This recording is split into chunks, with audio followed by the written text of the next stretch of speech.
G'day, guys, and welcome to episode 11 of the Mindful Men podcast. My name is Simon Rennie, and I'm the man behind Mindful Men.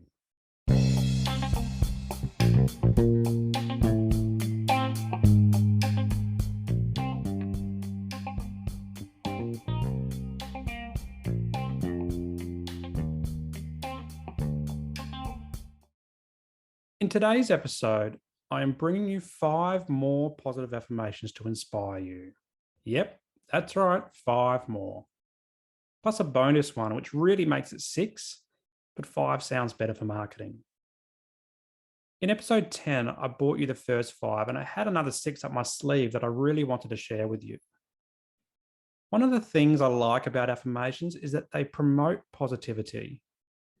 They force the mind to put aside the negative bullshit for a moment and open up to a world of new possibilities.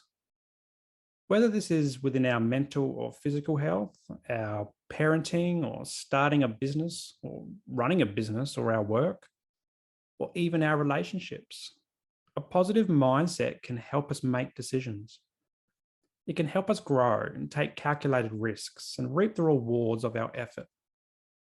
On the other hand, a negative mindset keeps us stuck. It drags us down to a world of hurt, pain, and suffering. But we can regain that positivity with affirmations. So let's get stuck into 5 more positive affirmations that will inspire you, plus a bonus one.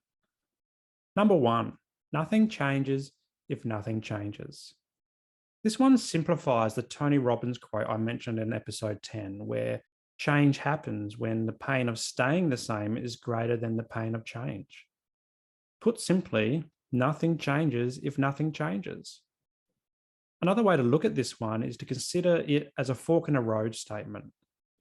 The road to the left is the same old bullshit. It's the same old struggle, hurt, pain, heartache, hurdles, sadness, and resentment.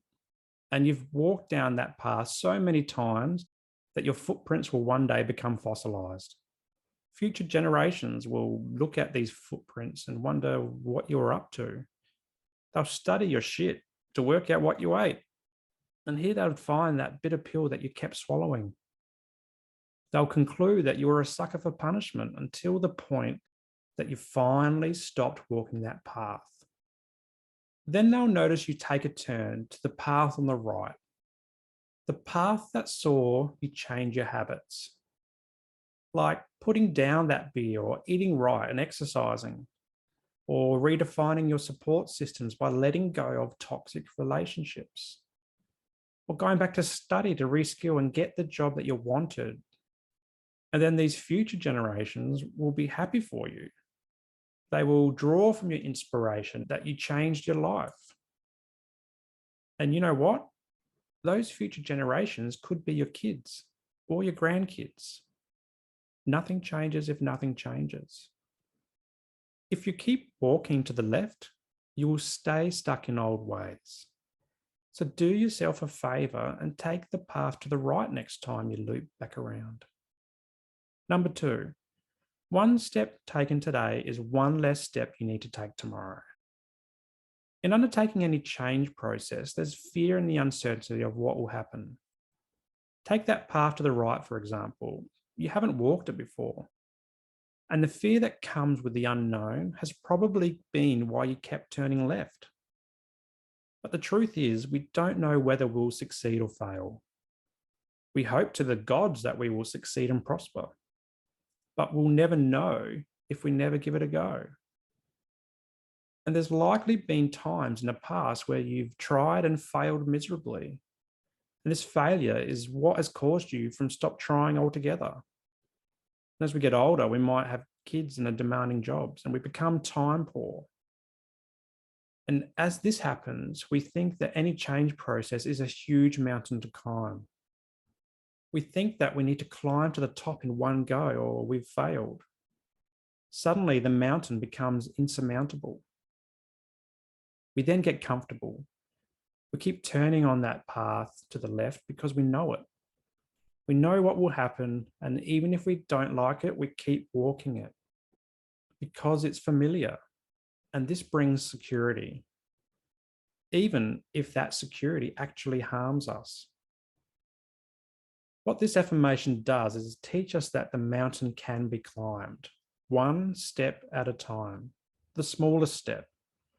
The smallest step towards positive change is that little bit closer to change. It's that little bit farther away from pain that we've been enduring. And yes, we may fall over. We may learn along the way. I follow the Fit Dad lifestyle on Instagram and Facebook, and Leroy always promotes us followers to be 1% better than yesterday. Why? Because this is achievable. 1% or one step. I can do that, and so can you. Even if that one step is having a shower or a shave.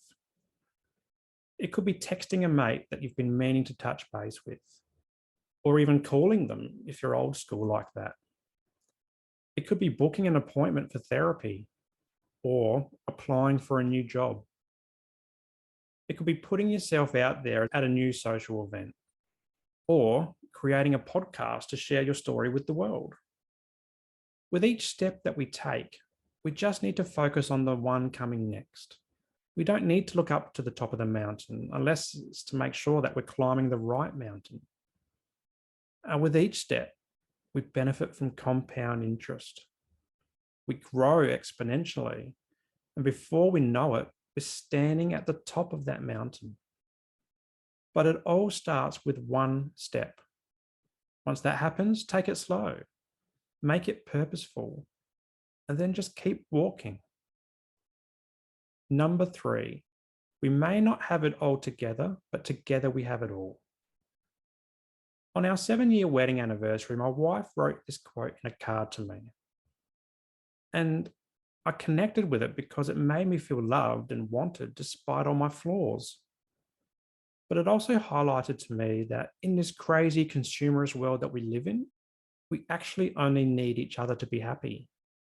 You see, our lives are often filled with noise that demands us to have it all, from good mental health to a great career, lots of money and possessions. Unfortunately, this can take precedent over all else, and we lose track of the people around us that actually help us through life. As a result, we can take quality relationships for granted. But when we stop and pause and set aside this pursuit of things and focus on the people in our life, we're reminded that it's our relationships that matter most. It's the relationships with our partners or our kids, our parents, family, friends, or peers. It's the connection that we have with each other, built on trust, respect, empathy, and compassion. And our relationships aren't perfect by any means. They're bumpy, weird, wonderful, and adventurous. They're smooth or salty and can be up and down. Providing they're not toxic, then they're actually good for us. And when we center in on this and not the other shit that life tells us is more important, then we feel connected. We feel loved and heard, valued and appreciated. And it's in these safe spaces that we can truly be ourselves, warts and all. Number 4, comparison is the thief of joy. American President Theodore Roosevelt is attributed to having said this gem. In today's world, all we seem to do is compare ourselves to others. In the pursuit of things, we get caught up in trying to keep up with the Joneses. Why? Because the Joneses seem to have it easy. The grass on their side of the fence is greener. They have the new cars and the bigger house, the time and apparent financial freedom. And we seem to struggle with all this. Now, I feel sorry for Mr. and Mrs. Jones because they get a hard run for this line of thought. They're the Karens or the boomers of yesteryear in a time before TikTok and millennials. But it's not so much about Mr. and Mrs. Jones or even Karens and boomers too. It's actually a product of the consumer society that we live in today. From a young age, we're conditioned to place great importance on things. From the clothes we wear, to the bikes that we ride, to the video console that we play.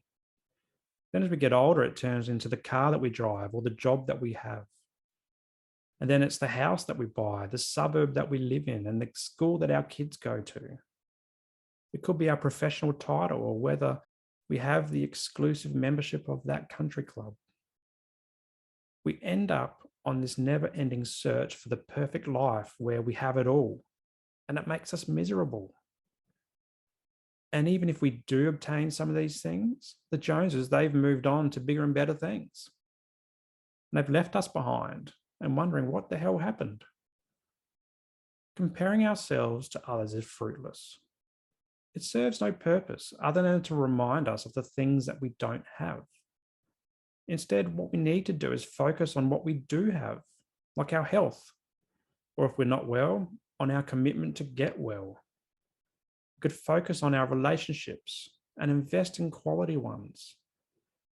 We could focus on our mindset, our purpose, and our values. And as I said earlier, we could even focus on being 1% better than yesterday, because growing with compound interest is knees to the bees. Number 5, be where your feet are. This one is for those who struggle to be present. Many moons ago, before we had kids, my wife and I went to Thailand. Our first stop was to head over to Phi Phi Island on what seemed like the slowest boat ride ever. As we floated along, I took a photo of my feet. In that moment, I thought it was a great reminder to be just okay with sitting there. I then put down the camera and just watched the horizon for a bit, enjoying the sea breeze flow through my thinning hair. Little did I know back then that I would remember that photo and then use it for an affirmation. I, for one, struggle with being present. My mind is always racing. It thinks a million thoughts a minute. And I'm always wondering what next.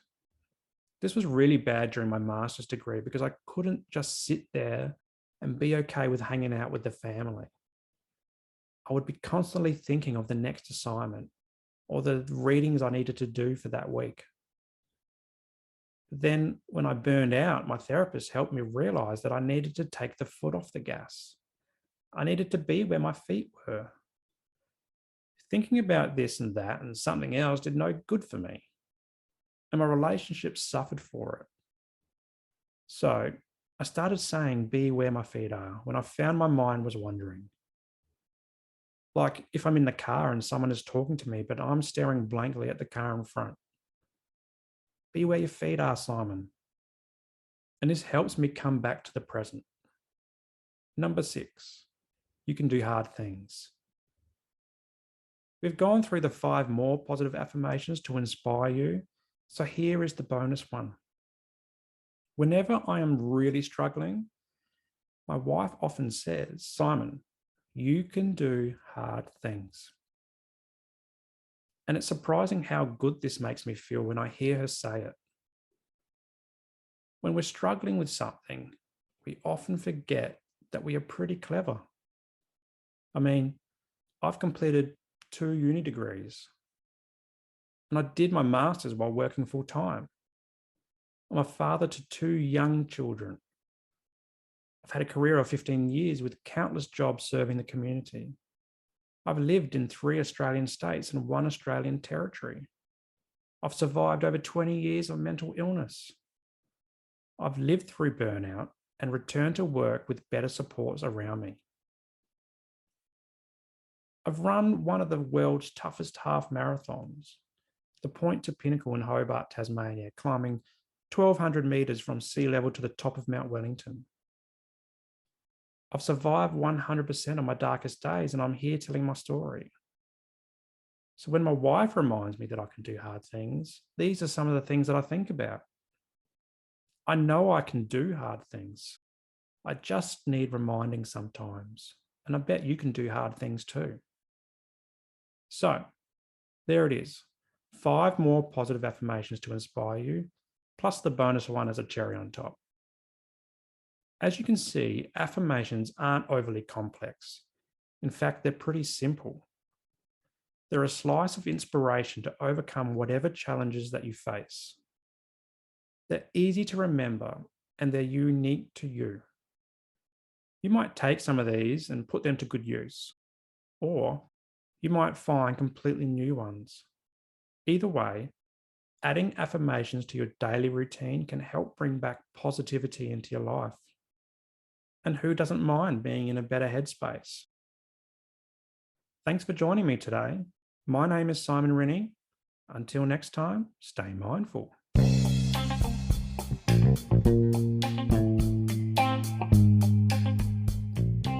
If you enjoyed today's episode, make sure that you like it and leave a comment, and then share it with your mates. Also, subscribe to the channel and hit that notification bell so that you don't miss a moment of future episodes to come.